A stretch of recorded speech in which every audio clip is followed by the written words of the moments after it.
السلام علیکم ګران دوستانو، الله جل جلاله دې وکړي چې ټول به راته روغ او جوړ خوشحاله یاست. ګران دوستانو، دا یو ځل بیا ستاسو سره په یوې نوې ویډیو کې راغلی یم.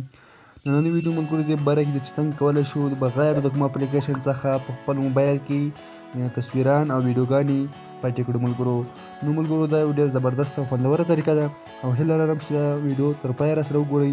نو ملګرو ویډیو شروع کوو. که ویډیو د مخکې مو زما چینل نه سبسکرایب کړی نو زما چینل درسره سبسکرایب کړئ او ورسره پاتې د بیل آیکن هم ووایئ چې زموږ هر نوی ویډیو تر تاسې پورې زر زر ورسیږي. تاسو به ملګرو ته راسئ خپل د موبایل فولډر ته به راسئ.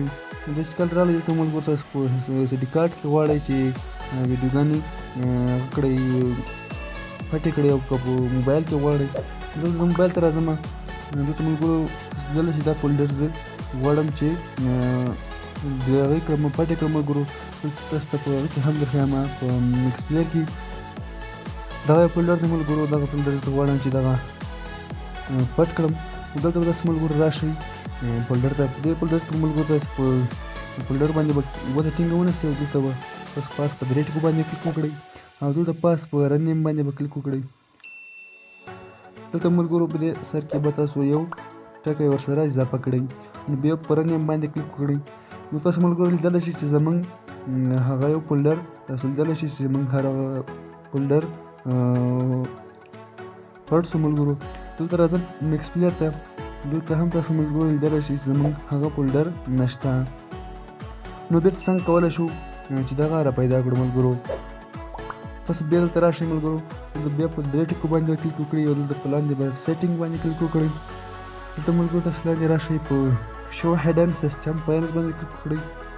دا چې کله آن کړئ ملګرو نو بیرته به تاسو راشئ. دلته ملګرو تاسو ټولې هغه فولډرې ښیي چې تاسو هیډن کړي ملګرو. دلته به دغه کلیک وکړئ او ګوته ټینګه ونیسئ ملګرو په ویډیو فولډر باندې او دلته ملګرو تاسو بیا په رن نیم باندې کلیک وکړئ او دلته به تاسو دغه یو ټکی تر لاندې کړئ ملګرو.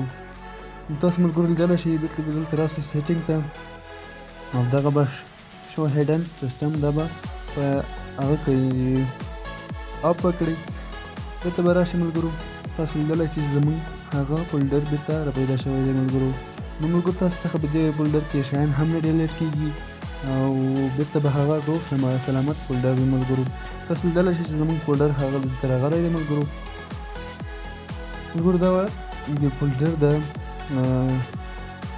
ټولو یعنې د چارج څخه ملګرو یو فولډر پټ کړو یا د بغیر د کوم اپلیکیشن څخه.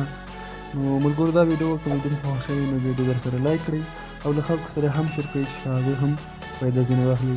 تر بلې ویډیو پورې د الله په امان.